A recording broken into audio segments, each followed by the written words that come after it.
घटो वा मृत्पिण्डोऽप्यनुरपि च धूमोऽग्निरचलः पटो वा तन्तुर्वा परिहरति किं घोरशमनम् वृथा कण्ठक्षोभम् वहसि तरसा तर्कवचसा पदाम्भोजं शम्भोर्भज परमसौख्यं व्रजसुधीः। శివాయ గురవే నమః. మనం ఈనాటి కార్తీక పురాణంలో వశిష్ఠుల వారు జనక మహారాజుతో ఇట్లు చెప్పుచున్నారు 16వ అధ్యాయం గురించి.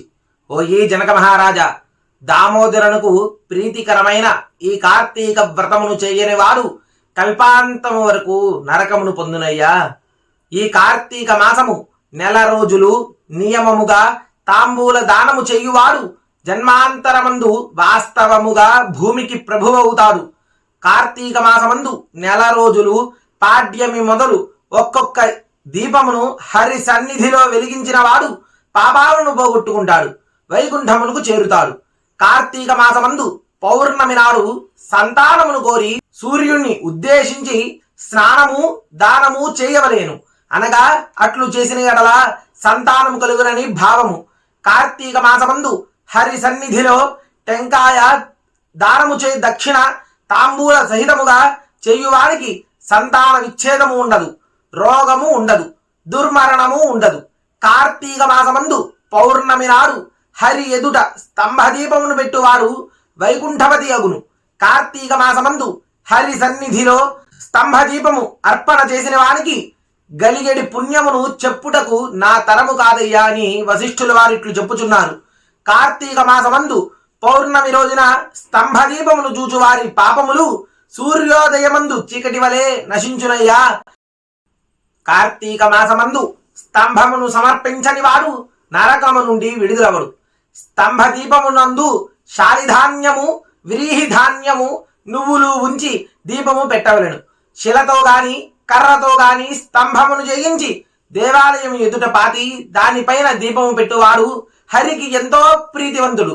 ఈ స్తంభ విషయమై పూర్వము ఒక కథ గలదు, సావధానముగా వినుము అని వశిష్ఠుల వారు ఇట్లు జనక మహారాజుతో ఇట్లు చెప్పుచున్నారు.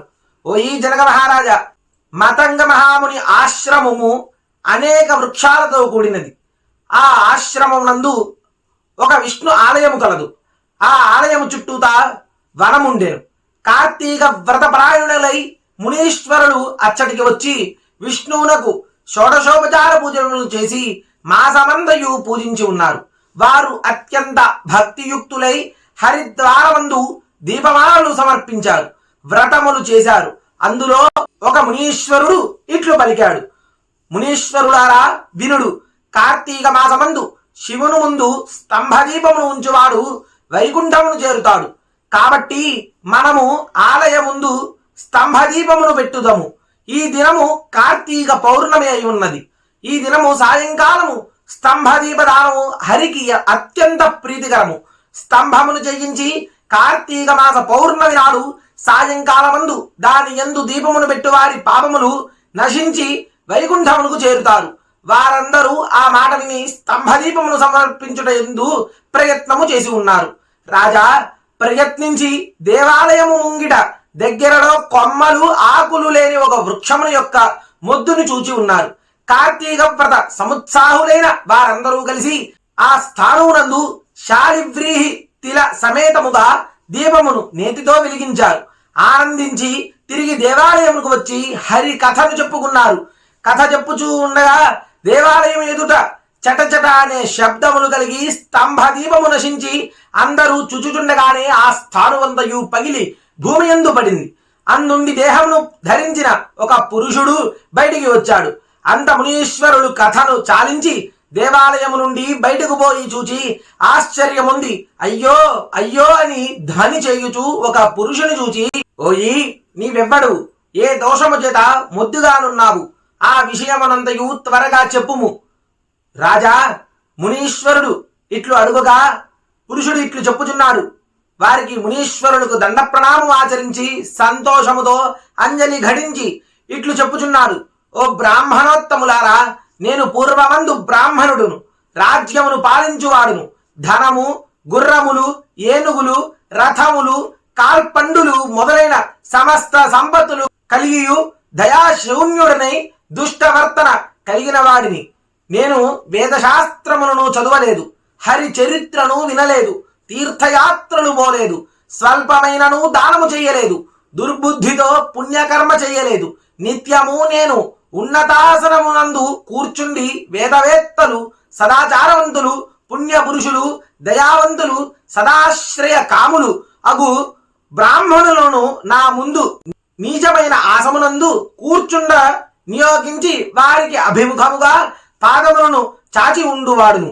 వారికెన్నడును ఎదుర్కొని నమస్కారము చెయ్యలేదు, వారి ఇష్టార్థములను ఇవ్వలేదు. సర్వకాలమందును వారికెన్నడును ఏ దానమును ఇవ్వలేదు. ఒకవేళ ఎప్పుడైనాను దానం ఇవ్వక తప్పని ఎడల ధనము లేకుండా ధారాదత్తము చేసి తరువాత కూడా ధనము ఇచ్చి ఉండలేదు. శాస్త్ర శ్రవణ సత్స్వభావ సంపన్నులు వచ్చి రాజును గనుక నన్ను యాచించువారు. అప్పుడు సరే ఇచ్చేదరని చెప్పుడయే గాని అప్పుడూ ఇవ్వలేదు. నిత్యము బ్రాహ్మణుల వద్ద ధనమును పుచ్చుకున్న స్వకార్యములను చేసుకునేవాడును, మరలా వారికి తిరిగి ఇచ్చుటలేక ఉండేడివాడను.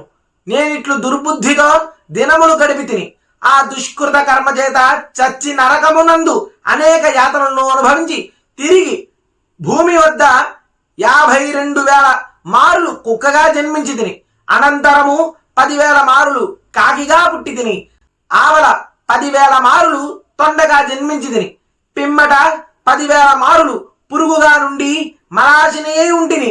ఆ తరువాత 1,000,000 మారులు వృక్షముగా ఉంటిని. చివరకు 1,000,000 మారులు స్థానము అనగా మొద్దుగా కాలము గడుపుచూ ఉన్నాను. ఇట్లు అనేక విధములుగా పాపకర్ముడనైన నాకిప్పుడు దుర్లభమైన ముక్తి కలిగినది. దీనికి కారణము నాకు తెలియదు గాన సర్వభూతదయావంతులు గనుక మీరు నాకు సవిస్తరముగా తెలుపుకోరుచున్నాను.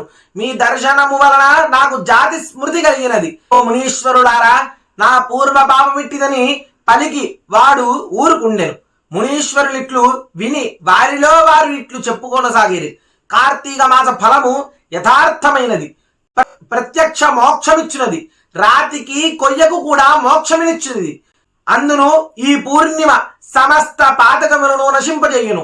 ఆ పూర్ణిమ యందును స్తంభదీపము చాలా సుఖప్రదము. కార్తీక పౌర్ణమి నాడు పరులచే ఉంచబడిన దీపము వలన ఎండిన మొద్దు ముక్తి నొందెను. మొద్దునైనను కార్తీక మాసమందు దేవ సన్నిధిలో దీపమును పెట్టిన ఎడల పాపమును నశించి దయాళువైన దామోదరుని చేత మోక్షమందించబడినది.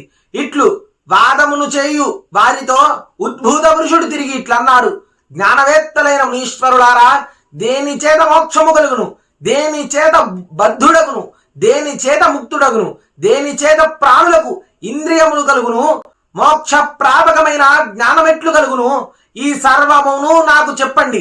వారిట్లు అడుగగా మునీశ్వరుడు అంగీరసముని వారికి సమాధానం చెప్పుమని నియోగించారు. ఆయనయు వారితో సరేనని వారితో ఇట్లు చెప్పసాగెను. ఇక్కడితో 16వ అధ్యాయం సమాప్తం చేస్తూ వశిష్ఠుల వారు జనక మహారాజుతో ఇట్లు చెప్పుచున్నారు. హర నమః పార్వతీపతయే హర హర మహాదేవ హర.